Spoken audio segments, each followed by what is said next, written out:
Nkulamusinza mukwano gwange banne nsanyuse okulaba nate okomyeweera ku channel eno tuyiga Oluganda n'Oluzungu olutonotono.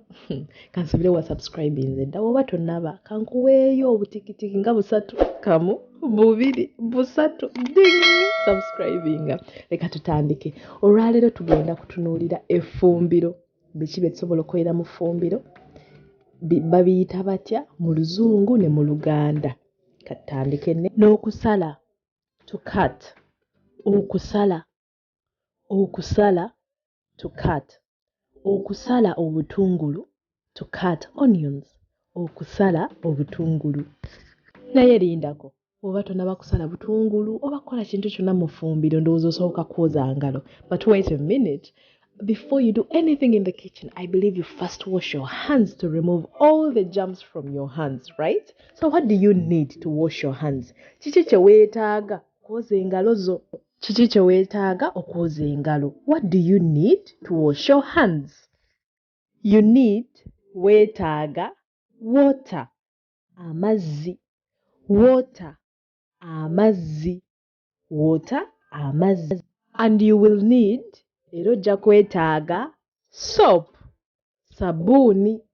Soap, sabuni. Soap, sabuni. After washing your hands, you will dry them. Bw'onoomala okwoza engalo zo ojja zikaza.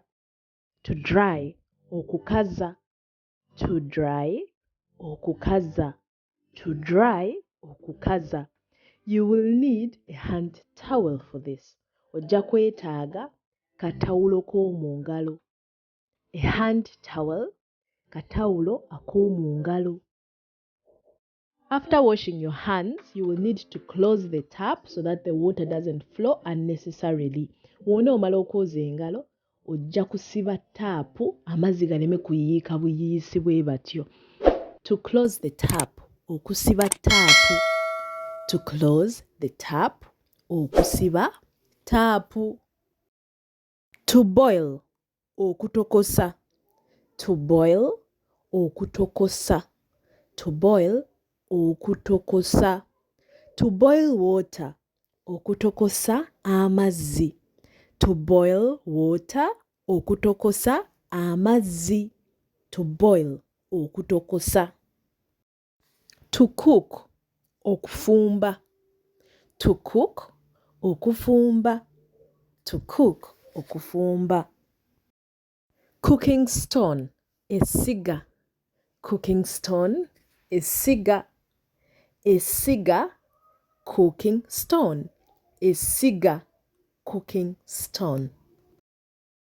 Omuliro, fire. Omuliro, fire. Omuliro, fire. Essigiri, cooking place. Essigiri, cooking place. Essigiri, cooking place. Okukalirira, to roast. Okukalirira, to roast. Okukalirira. Or you can also say okwokya, to roast. Okwokya, to roast. Okwokya ennyama, to roast meat. Okubugumya, to warm up. Okubugumya, to warm up. Okubugumya, to warm up. Okubugumya emmere, to warm up food. Okusiika, to fry. Okusiika, to fry. Okusiika, to fry. Okusiika amagi, to fry eggs. Okusiika amagi, to fry eggs. Kufumba chai, to make tea. Okufumba chai, to make tea. Okufumba chai, to make tea. Ebbinika, kettle. Ebbinika, kettle. Ebbinika, kettle. Bisasiro, rubbish. Bisasiro, rubbish. Bisasiro, rubbish. Okusuula, to throw. Okusuula, to throw. Okusuula, to throw. Okusuula ebisasiro, to throw away rubbish. okusuula ebisasiro, to throw away rubbish. Okusuula ebisasiro.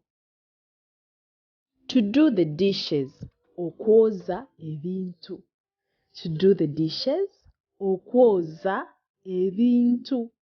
To do the dishes, okwoza ebintu. The dishes, ebintu. Clean, okutukula. Clean, okutukula. The dishes are clean, ebintu bitukula. The dishes are clean, ebintu bitukula. To be finished, okumala. To be finished, okumala. I am finished with washing the dishes. Maze okwoza ebintu. I am finished with washing the dishes. Maze okwoza ebintu. Kati mukwano gwange tumaliriza essomo ly'olwaleero. Bw'oba olina ky'otawulidde oba ky'otanabakwata, nkusabozeeyo akatambi kano okawulire okaddemu paka w'onoobitegeera era w'onootuuka ng'obyogera bulungi eby'Oluganda n'eby'Oluzungu. So my dear friend, we have come to the end of our video. Just in case you haven't heard or learned something or you need to repeat something, just go back into this video and listen to it again and again. Just remind yourself, practice makes progress, okay? Kale mukwano gwange, nkusaba teweerabira okusubscribinga. Okay, my friend, I am asking you to subscribe. We have 3 seconds. 1, 2, 3, ding! Subscribe. Weeraba. Bye.